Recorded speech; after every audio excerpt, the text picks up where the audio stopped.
Good afternoon. My name is Anthony Howe. I'm a physical therapist at CHI St. Joseph Health Outpatient Rehab. Thanks for joining us today for Let's Break to Educate. And today's topic is going to be common soccer injuries. So thought I'd do it today. We'd just break it up into four common types. We'll talk about contusions, fractures, sprains, and strains. First two are pretty straightforward. Contusion is just another name for a bruise. So bruises are very common in soccer. You get it from running into another player, getting knocked down, falling to the ground. Typically, contusions aren't, any type of injury that's going to have you losing any playing time. They usually heal on their own without much treatment. They can be, painful or a nuisance, but typically they don't really set you back any, and they'll heal on their own. Second, we'll talk about fractures. Fractures, obviously much more significant than a contusion. A fracture is just a broken bone. There are three areas really in soccer that you'll see some of the most common fractures. One's an ankle fracture. You'll have a player that's running, they'll plant their foot and try to cut or turn real quickly, and they'll just roll that ankle over and they can experience a fracture there, or just colliding with another player, stepping on their foot, they can roll it over and you'll have that fracture. A couple of other areas. One is a wrist fracture. Even though that soccer players don't really use their upper bodies that much to actually touch the ball, but what will happen is the player will fall, and as the player falls, they'll stick their hand out and they'll fall on their outstretched hand, and it can cause a wrist fracture. And then also along the same lines, the falls can cause another kind of common fracture in soccer, and that's the collarbone. When a player falls and they land on their shoulder, sometimes you'll get that collarbone fracture. Those injuries, much more significant loss of time. You're looking at at least 6 or 8 weeks just for that area to heal, and then just the rehab to get back. So you're definitely losing a lot of time with those types of injuries. So then we move along to sprains. So a sprain is just an injury to a ligament. A ligament is a thick band of tissue that connects bones together and provides stability. And so a sprain is just when you overstretch that ligament. Once you get that body into a position that really stretches that ligament, it can be a mild injury that only takes you a day or two to recover from, or it can be a fairly significant sprain where you actually tear or rupture that ligament when that happens. Some common areas in soccer, again, kind of what you probably think of, you're looking at knee sprains and ankle sprains. The knee sprain, two pretty common ligaments that get injured are the MCL ligament, which is the medial collateral ligament, and that's located on the inner portion of the knee. And then you have the ACL, or the anterior cruciate ligament, which is one of the ligaments located inside the knee joint itself. The ACL, I'm sure you've heard many times, that's sort of the injury that a lot of people don't want, but you hear about when you tear your ACL. Once you tear that ligament, it's not going to heal on its own.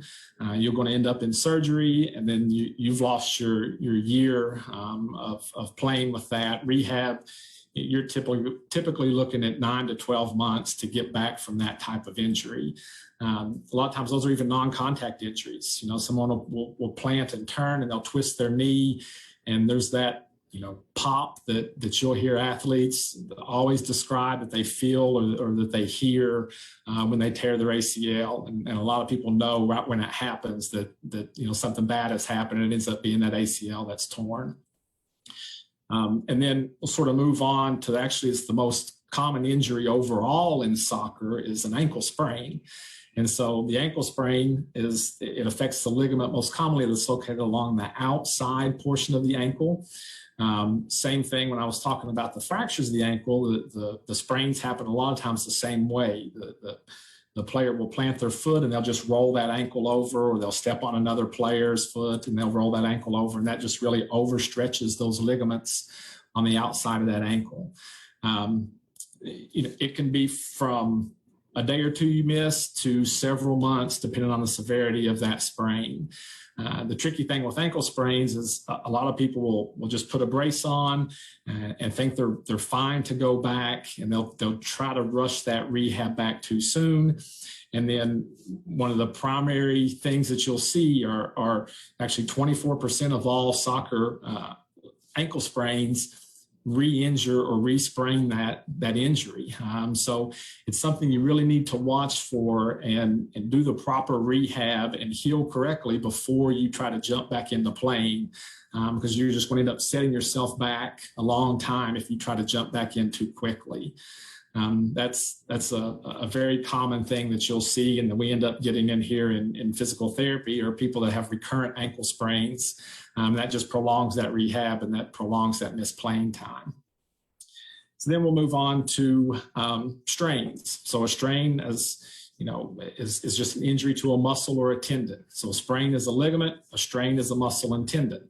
And same type of thing, you overstretch that tissue in there, and that's how you get that strain. And it can be anywhere from a mild injury to a pretty significant strain, which is an actual tearing, complete rupture of a tendon or a muscle.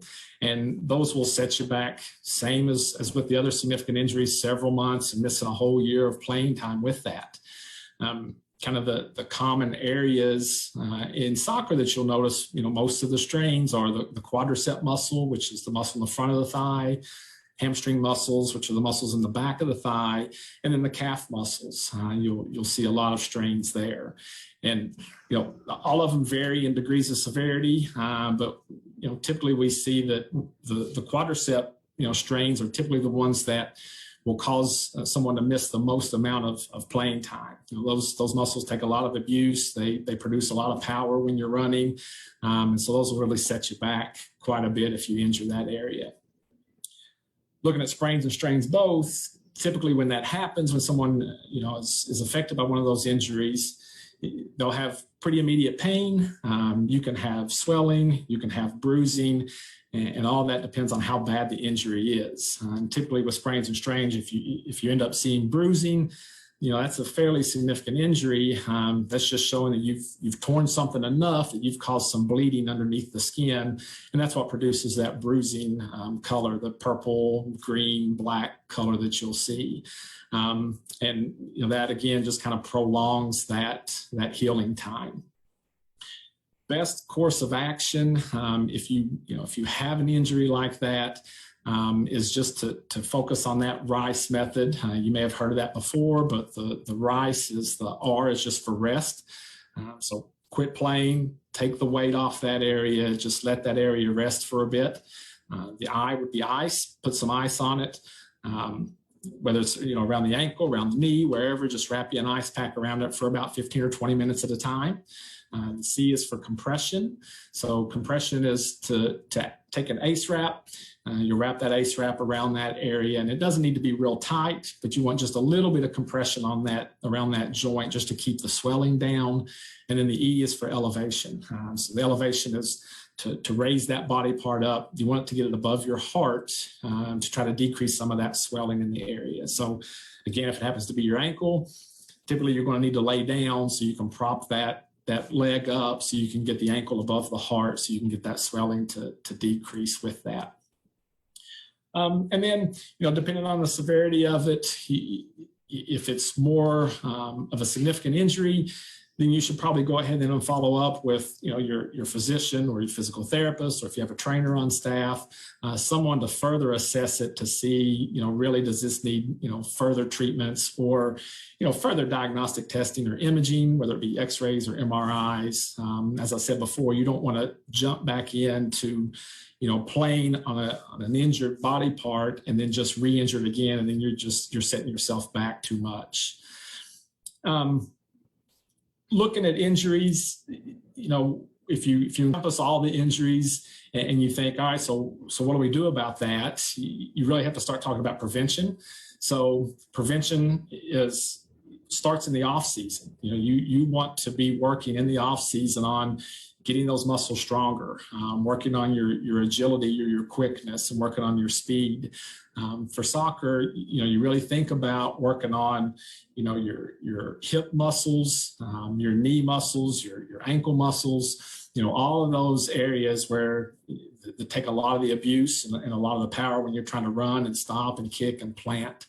And, hopefully you'll have someone that can set up, a decent program for you to do that, whether it be, your coach or, again, a trainer or a therapist or someone that can set up a decent program for you in the off season that you can work on those types of things to help to prevent injury down the road.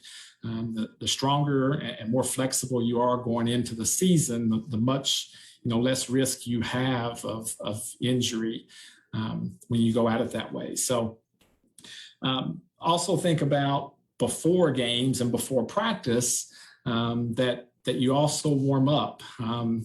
You'll see a lot of warm-ups in organized sports where they're it's a team sport if it's high school or whatever. But sometimes what we don't see is the weekend warriors who decide to run out and jump into a soccer game, and then where they end up in here in therapy the next week because they've strained something just because they didn't warm up. So warm-ups before practice, before a game doesn't have to be anything fancy. I'd start off with just a little light jog just to warm the muscles up. After you're jogging, add a little bit of stretching into it. You can do some dynamic stretching, which is stretching where you're moving the limb or the body part through a full range of motion, where you're doing sort of some extra long strides when you're running, or some lunge walking, things like that. And if you have a particular area that's significantly tight on you, that's troublesome, you can throw some static stretches in too, where you're just, that's the common stretch you'll see people do, where they just kind of lean and hold a stretch for an extended period of time. So you can do both of those stretches, but don't forget the dynamic stretching when you're warming up. And then start off, after you do your little warm up with your jogging and your stretches, then I would just start doing some passing drills, some short kicks, and then slowly, with your partner, back up, start doing some longer drives with your kicking. Progress to doing some shots on net. Again, backing up, doing some longer shots with that. And then I would finish up with just doing some quick sprints, up and down the field, nothing real long, but just making sure that the muscles are flexible, that they're stretched out, the muscles are warmed up and ready for the activity of the game. So, kind of the take-home message, I think, is injuries are part of the game.